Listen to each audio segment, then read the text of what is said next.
નમસ્કાર મિત્રો, માં આશાપુરાની ટીમ એક નખત્રાણા તાલુકાનું એક જાણીતું ગામ, કારણ કે બધાના આજે મોઢા ઉપર ગામ હશે, રોહા ફોર્ટની એકદમ નજીક આવેલું ગામ રોહા સુમરી માં આજે અમે આવ્યા છીએ। નવનિયુક્ત સરપંચ શ્રી નીતિનગીરી ધરમગીરી ગોસ્વામી હાલમાં જ સરપંચ ચૂંટાયા છે। હવે વાત કરીએ, ચૂંટણી સંપન્ન થઈ ગઈ, પદભાર થઈ ગયો, સરપંચ ચૂંટાઈ ગયા અને ઉપસરપંચની પણ અહીંયા વરણી થઈ ગઈ છે, બિનહરીફ ઉપસરપંચ છે। તો હવે કોઈ પણ જાતનો રાગ દ્વેષ મૂકી સરપંચશ્રી, સભ્યો અને ગ્રામજનોને વિકાસના કામે લાગી જવાનું છે। પહેલાં સરપંચશ્રીને એવોર્ડ અર્પણ કરી આગળની ચર્ચા પછી એમના સાથે કરશું। તો હું એકવાર એવોર્ડનું પઠન કરીશ। હાર્દિક અભિનંદન સરપંચ વિનર 2025 સરપંચ શ્રી નીતિનગીરી ધરમગીરી ગોસ્વામી, ગ્રામ પંચાયત રોહા સુમરી, તાલુકો નખત્રાણા।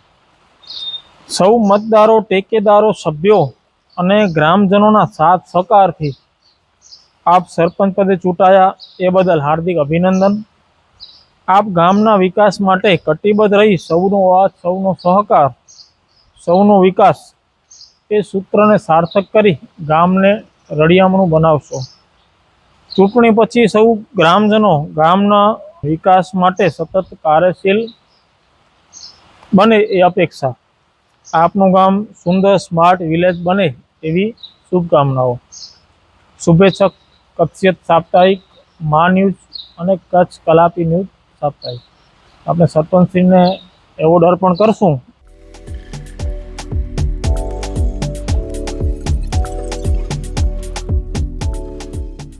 સરપંચ સાહેબ, કારણ કે હવે જ્યારે ચૂંટણી સંપન્ન થઈ ગઈ છે, જ્યારે આપ ચૂંટણી પછી સરપંચ બની ગયા છો આપ, તો ચૂંટણીના પરિણામ કેવા આવ્યા છે અને ગામમાં હમણાં શું ચાલી રહ્યું છે? સૌથી પહેલાં નમસ્કાર। આશાપુરા ન્યૂઝ ટીમને રોહા ગામ વતી, સરપંચ વતી, ઉપસરપંચ વતી તમને હાર્દિક આવકારું છું। 2025 રોહા સુમરી નવયુક્ત સરપંચ। સૌથી પહેલાં અમને ગામનો વિકાસ કરવો છે ને ચૂંટણીના પરિણામની વાત કરીએ તો અમે રોહા સુમરી ગામમાં 3 ઉમેદવાર હતા। બધા પોતપોતાના ટેકેદારો, સમાજલક્ષી માણસો સાથે રાખી ચૂંટણી લડ્યા। પોતાના જે પ્રમાણે એમનો હશે એ પ્રમાણે વોટ મળ્યા એમને, ને સૌ ગ્રામજનોનો આભાર માનું છું કે મને જીતાડવામાં સહી ફાળો છે એ લોકોનો। ગામ લોકોનો ખૂબ ખૂબ આભાર માનું છું।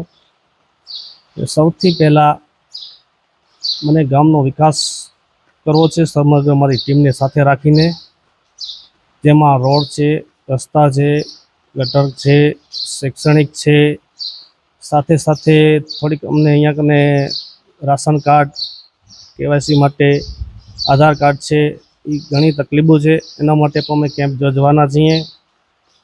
એવી જ રીતે ગામનો વિકાસ અમને કરવો છે। સરપંચ સાહેબ, ચૂંટણી જ્યારે પણ હતી ત્યારે આપની સામે પણ જે પણ કોઈ હતા, તો હવે જ્યારે પણ તમે વિકાસના કામ કરશો ત્યારે જે સામે પણ જે સરપંચ પદે ઉમેરા હતા ત્યારે હારી ગયા છે, તો સૌને સાથે રાખીને કામ કરશો કે સામે એવો કોઈ માહોલ રાગ દ્વેષ જેવો રહેશે? એના માટે સૌથી પહેલો દાખલો આ મારા ભાઈ બેઠા છે ઉપસરપંચ, મારે સામે પક્ષના સભ્ય છે। અમે બોડી વતી અમારી ટીમ હતી અને ઉપસરપંચનો પદ આપ્યો છે, એટલે કોઈ એવો ધ્યેય નથી અમને। સૌ સાથે મળી ને ગામનો વિકાસ કરશું। બીજી વાત કરીએ તો ગ્રામ પંચાયતને અલગ અલગ નાણાં પંચની ગ્રાન્ટ છે, એમએલએની ગ્રાન્ટ છે, સાંસદ ગ્રાન્ટ છે, જે અલગ અલગ બધી જગ્યાથી ગ્રાન્ટો મળતી હોય છે, એ ગ્રાન્ટો કેવી રીતે લઈને કેવી રીતે એનો ઉપયોગ કરશો? એ અમે 3 સમાજો છીએ રોહા ગામોમાં, 3 સમાજોને સાથે રાખી અને સમાજલક્ષી જે કોમ્યુનિટી હોલ હોય, સમાજવાડી હોય, એમાં જે જરૂરત હોય, શેડ છે, રસોડો છે, શૌચાલયો છે, જે રીતે જરૂરત હશે એ પ્રમાણે સૌને અમને એ વિભાગમાં અમે બટવારા કરી આપશું બધાને સાથે રાખીને. હમણાં જે પણ ગામમાં મતલબ શું સુવિધા નથી, ધારો કે જો નગરની રચના એમાં નળ, ગટર અને રસ્તા એ મુખ્ય વસ્તુ હોય છે, કારણ કે નળ હોય, ગટર હોય, રસ્તા સારા હોય એટલે નગરની રચના કહેવાય. તો આપણા ગામમાં મતલબ શું સુવિધા નથી ને શું સુવિધા છે એ જરાક મીડિયાના માધ્યમથી સમજાવજો. ગામમાં સુવિધામાં તો શું છે કે રોડ રસ્તા છે, પણ છેલ્લે 2.5 વર્ષથી અમારા કને વહીવટી તંત્ર હતો, એનાથી પહેલાં જે 5 વર્ષ સરપંચ હતા તો એટલા બધા એક્ટિવ કામ થયા નથી, એટલે એ રોડ રસ્તા પાછા તૂટી ગયેલા છે. તો એ રોડ રસ્તાનો અમે ગ્રાન્ટોની માધ્યમથી બધા રોડ રસ્તા બનાવશું.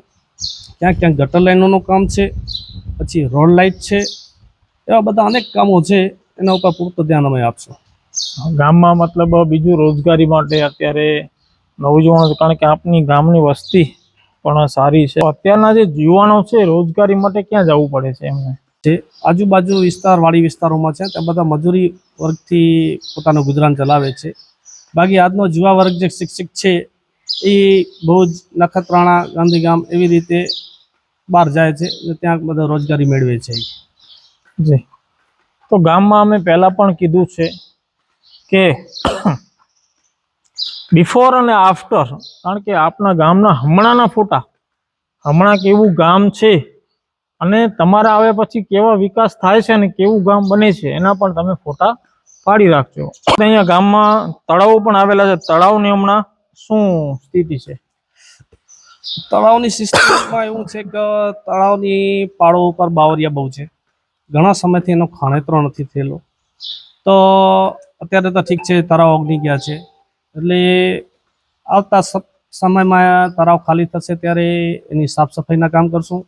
જે ગાંડા બાવરિયા ઉભેલા છે એ બધું દૂર કરી ને તળાવને એકદમ રહેણાંક બનાવશું. અમે અહીંયા કને ગામની શોભા બનાવશું.